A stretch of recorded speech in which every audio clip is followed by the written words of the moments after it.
एक बहुत पुराना पेड़ खड़ा था। लोग उसे खामोश पेड़ कहते थे, क्योंकि वो कभी हिलता नहीं था, कभी झुकता नहीं था, बस चुपचाप सब देखता रहता था।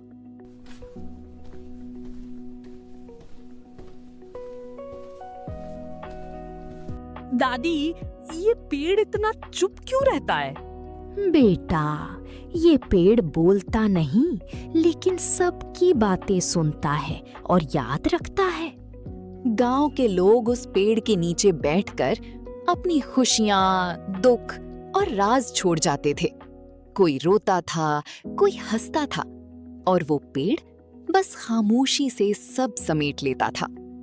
समय बीतता गया, साल दर साल। गांव बदलने लगा, लोग बदलने लगे, लेकिन वो पेड़ वहीं खड़ा रहा। अब ये पेड़ बेकार है, इसकी जगह दुकान बना देंगे। नहीं, ये पेड़ मत काटो, ये हमारे गांव की याद है। लेकिन किसी ने उसकी बात नहीं सुनी। लालच ने सबको अंधा कर दिया था। सुबह सुबह कुल्हाड़ी लेकर लोग पेड़ के पास पहुंचे। हवा अचानक भारी हो गई, जैसे पेड़ कुछ कहना चाहता हो। जैसे ही कुल्हाड़ी पेड़ पर लगी, उसकी एक सूखी पत्ती धीरे धीरे गिरकर चिराग के हाथ में आ गई। ये क्या है? उस पत्ती पर कुछ लिखा था, जैसे किसी ने सालों से अपनी बात उसमें छुपा रखी हो। मैंने तुम्हारी हर हंसी देखी, हर आंसू महसूस किया। जब तुम अकेले थे, मैं तुम्हारे साथ था। लेकिन आज तुमने मुझे ही अकेला छोड़ दिया। चिराग की आंखों में आंसू आ गए। उसने वो पत्ती सबको दिखाई।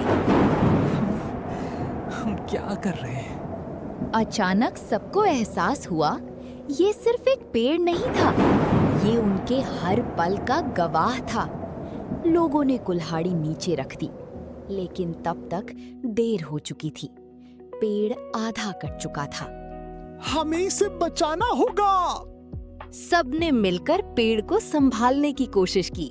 पानी दिया, सहारा दिया, लेकिन पेड़ अब कमजोर हो चुका था। अगली सुबह पेड़ पूरी तरह सूख चुका था, लेकिन उसकी एक छोटी सी टहनी अब भी हरी थी। देखा बेटा, ये पेड़ आखिरी सांस तक उम्मीद नहीं छोड़ता। चिराग ने उस हरी टहनी को जमीन में लगा दिया। कुछ महीनों बाद वहीं एक नया छोटा पेड़ उगाया। अब गांव के लोग रोज उसके पास आते, लेकिन इस बार उसे काटने नहीं, संभालने के लिए। अब ये पेड़ कभी अकेला नहीं होगा। और इस तरह एक खामोश पेड़ की आखिरी पत्ती ने पूरे गांव को बदल दिया। मॉरल ऑफ द स्टोरी: प्रकृति सिर्फ हमें देती है, बदले में कुछ नहीं मांगती। जब तक हम उसकी कद्र नहीं करेंगे, तब तक हम अपनी ही जड़ों को खोते रहेंगे।